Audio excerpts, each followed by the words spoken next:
Do the laws governing planets, cars, and falling apples work the same in the quantum world?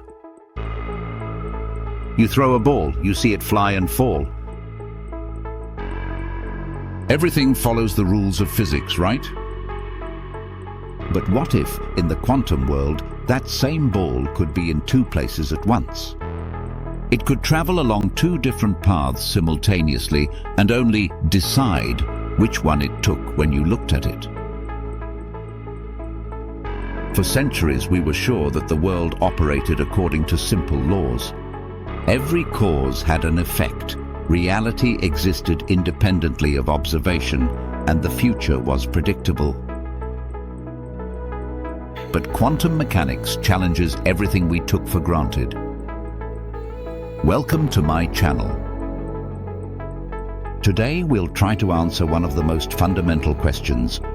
Where does classical physics end and the quantum world begin? Does this boundary even exist? And if so, can we cross it? We'll explore experiments that defy our intuition.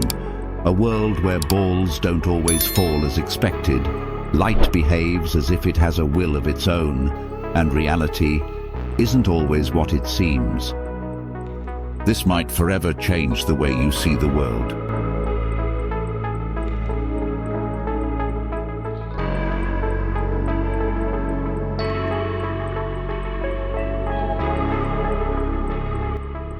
Can we see the effects of quantum mechanics with the naked eye? Do the strange, counterintuitive laws that govern individual particles also affect larger objects, ones we can see without a microscope? For centuries, the world seemed simple.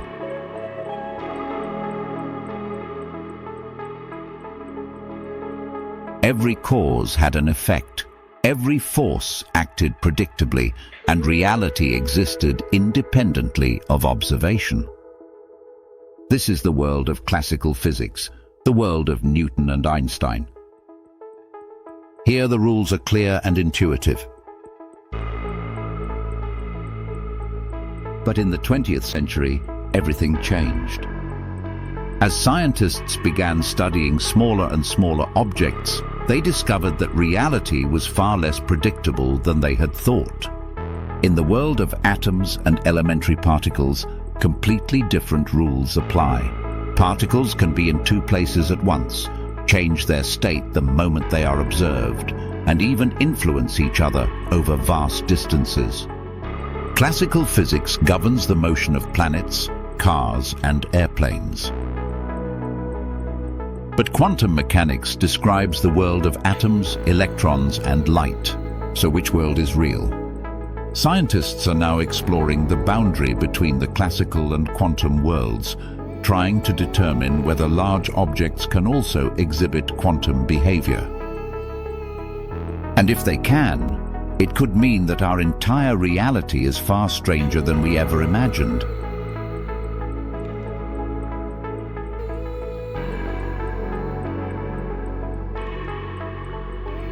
In 2020, scientists at ETH Zurich proved that quantum mechanics doesn't stop at the microscopic scale. They managed to entangle two aluminum drums, each several micrometers in diameter, the largest objects ever placed in a state of quantum superposition. How was this possible? The drums were cooled almost to absolute zero, minimizing their movement. Then they were set into vibrations that were neither in one state nor the other. They existed in both states at once. It's as if we had a pendulum that swings both left and right at the same time, something that is absolutely impossible in classical physics. Sounds familiar? This is the famous phenomenon of quantum entanglement, one of the most mysterious effects of physics, which Einstein once called spooky action at a distance.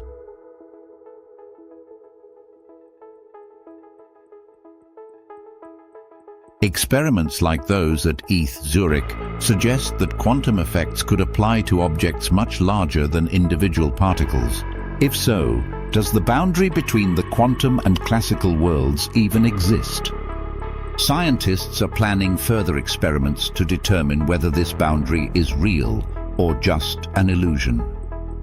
In 2020, researchers at the University of Vienna suspended a tiny particle in a vacuum using a laser, allowing them to study its movement on a quantum level. If such particles can be placed in superposition, we may be one step closer to creating a macroscopic Schrödinger's cat.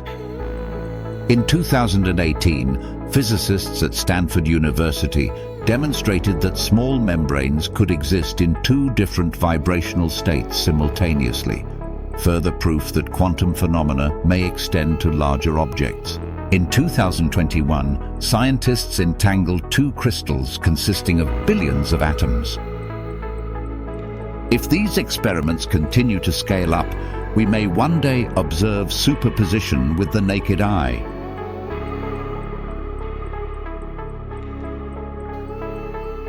One of the most astonishing experiments demonstrating how quantum mechanics merges with the macroscopic world is the SQUID, superconducting quantum interference device. This device allows an electric current to flow in two opposite directions at the same time. Yes, at the same time. In the classical world, this is absurd. An electric current cannot flow both left and right simultaneously. But in the quantum world, anything is possible. This experiment proves that quantum superposition can apply not just to individual particles, but to entire systems visible to the naked eye. It's like having a tram moving both forward and backward at once, until someone decides to observe it. If such phenomena are possible on a macroscopic scale, where does classical physics end? Or did it ever truly exist?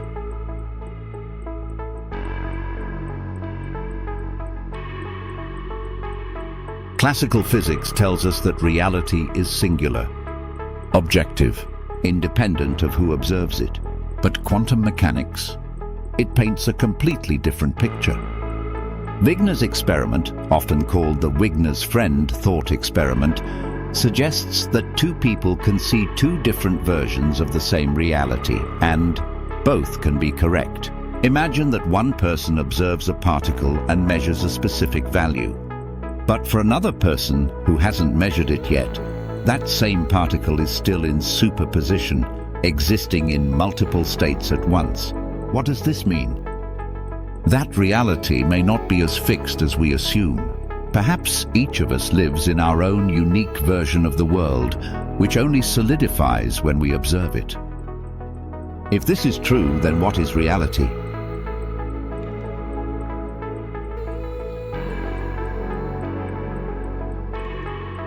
Why don't we see quantum effects in everyday life? Why doesn't a cup of coffee appear in two places at once? Why can't we walk through walls like electrons in quantum tunneling? The answer is quantum decoherence, the process that causes quantum behavior to vanish when a system interacts with its environment. A single atom can maintain its quantum state. A few atoms can still exhibit quantum effects. But billions of atoms, like a coffee cup? Interactions with the environment cause superposition to collapse, and the object starts behaving classically. Maybe classical physics doesn't separate us from the quantum world. Maybe it's just our observational limits that do.